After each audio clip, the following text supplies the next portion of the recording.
नमस्कार। हम सब में एक सामान्य सी कमजोरी होती है कि जब हम किसी चीज को जान जाते हैं या उसका ज्ञान प्राप्त कर लेते हैं तो एक प्रकार का अहम आ जाता है कि अब हमें आगे इसमें और सुधार की आवश्यकता नहीं है, हम परफेक्ट हैं। अगर हम विद्यार्थियों की बात करें, प्रतियोगियों की बात करें, तो अगर किसी ने प्रशंसा कर दी कि साहब आपकी राइटिंग बहुत अच्छी है, या किसी ने कहा ठीक है राइटिंग आपकी ठीक है, तो फिर हमें ऐसा लगता है कि अब हमें इससे बेहतर राइटिंग की जरूरत नहीं है, लिखने की जरूरत नहीं है।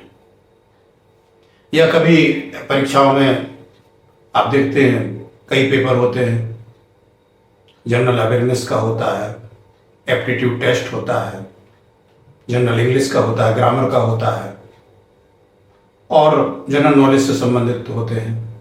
अब किसी विषय में आपको अच्छे मार्क्स मिलते हैं, जब आप देखते हैं जब रिजल्ट आता है, भले आप असफल हो गए हो लेकिन आप देखेंगे कुछ सब्जेक्ट में आप अच्छा कराए हैं, किसी एक आध दो सब्जेक्ट के कारण आप उनको नहीं ठीक से कर पा रहे हैं, तब आप पूरा फोकस उस सब्जेक्ट पर देते हैं जिस पर आप ठीक से नहीं कर पाए हैं।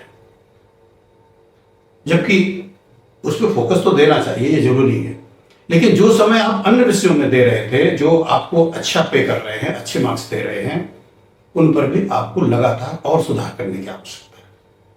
अगर आप उनमें 75% ला रहे थे तो अब आप 80 ले आएंगे, क्योंकि आपकी पकड़ है उस विषय में, थोड़ा और आपको प्रयास करना है, फिर आप 100% ले आएंगे।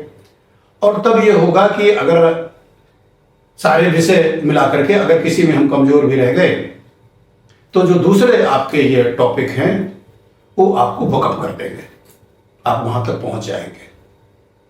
तो लेकिन मैं इस बात को फिर रिपीट करूंगा, इसका मतलब ये नहीं है कि जिस टॉपिक पर या जिस प्रश्न पर या जिस सब्जेक्ट पर आप कम पा रहे हैं उसके लिए प्रयास मत करिए, वो करिए, लेकिन जिनमें आप बेहतर कर रहे हैं, कई बार लोग इसलिए छोड़ देते हैं कि साहब इसमें हमें कुछ करने की जरूरत नहीं, मुझे तो इसमें 70% से कम मार्क्स कभी मिलते ही नहीं है, तो ये नहीं करना है। मुझे एक दृष्टांत याद आ रहा है कि एक लकड़हारा था, वो लकड़ी से मूर्तियां बनाता था। उसने अपने बेटे को भी ये कला सिखाई और दोनों मूर्ति बना करके अलग अलग मार्केट में बेचने जाते थे। तो देखा कि लकड़हारे को पहले 5 रुपये मिलते थे मूर्ति में, बेटे को 2 रुपया मिलता था। बेटा निराश होता था, वो कहता नहीं बेटा कोई बात नहीं, तुम और सुधार करो, देखो ये गड़बड़ था तुम्हारी मूर्ति में, ये गड़बड़ था, इसको ठीक करो। धीरे धीरे करके बेटे की मूर्ति भी 5 रुपये में बिकने लगी।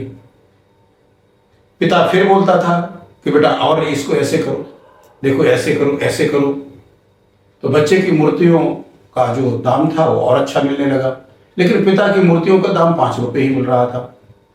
बच्चे की मूर्ति 7 रुपये तक बिकने लगी।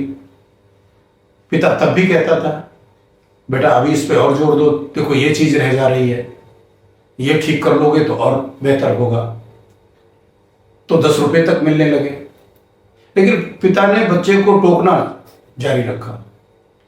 उसने फिर कहा कि बेटे अभी ये कर लो, तो लड़का झुंझला गया। उनका पिताजी आप क्या बात करते हो, आपकी टोकने की आदत है, आपको हमेशा कमी दिखती है मेरे काम में। अब तो मेरी मूर्ति आपकी मूर्ति से दुगने दाम पर बिकती है। आपकी जो मूर्ति आप बनाते हो 5 रुपए की मिलती है, हनुमान जी की, गणेश जी की, बजरंगबली की, मेरी मूर्ति 10 रुपए में बिकती है, फिर भी आप मुझ पर कमी निकालते हो। पिता ने कहा बेटा ऐसा है ना, मैंने जब मूर्ति कला पर जो सीखा तो मैंने उसको अंतिम मान लिया, मैंने आगे प्रयास करना बंद कर दिया। मुझे लगा कि बस यही विराम है, तो मैं आगे उसको नहीं सीख सका, आगे नहीं बढ़ सका। इसलिए मैं नहीं चाहता कि तुम 10 रुपये में ही रुक जाओ। मैं चाहता हूं कि तुम्हारी मूर्तियां अभी 20 की भी बिके, 25 की भी बिके। निरंतर तुम्हें अपने में परिष्कार लाना है, अपनी कला में निखार लाना है। ठीक इसी प्रकार से जो प्रतिदान परमात्मा ने हमको प्रदान किए हैं, जो प्रतिभा हमको भगवान ने दी है, जो शरीर और स्वास्थ्य ईश्वर ने हमको दिया है, उसको सिर्फ मेंटेन करना अकेले पर्याप्त नहीं है, उसमें निरंतर सुधार की आवश्यकता है, उसमें और मजबूती लाने की आवश्यकता है। अगर प्रतिभा है किसी प्रकार की, उसको और निखारने की आवश्यकता है। अगर हम अच्छी वाणी और अच्छे बोलने के कारण लोगों में पसंद किए जाते तो और हम बेहतर क्या कर सकते हैं जिससे हम लोगों के बीच में लोकप्रिय हों, और हम अच्छे से कैसे पेश आ सकते हैं। हमें अपने प्रत्येक आचरण पर, प्रत्येक गुण पर, प्रत्येक हरकत पर नजर रखनी है, निरंतर उसके सुधार के लिए प्रयास करने हैं। और कोई अगर बड़ा बुजुर्ग, माता पिता कोई टोकने वाला है तो समझिए ये बहुत बड़ा आशीर्वाद है, बहुत बड़ी कृपा है परमात्मा के आपके ऊपर कि आपकी कोई कमियां बता रहा है। इसको कभी भी अन्यथा लेने की जरूरत नहीं है, वो आप पर सुधार करने के लिए, आपका कल्याण करने के लिए। जय हिंद, जय भारत।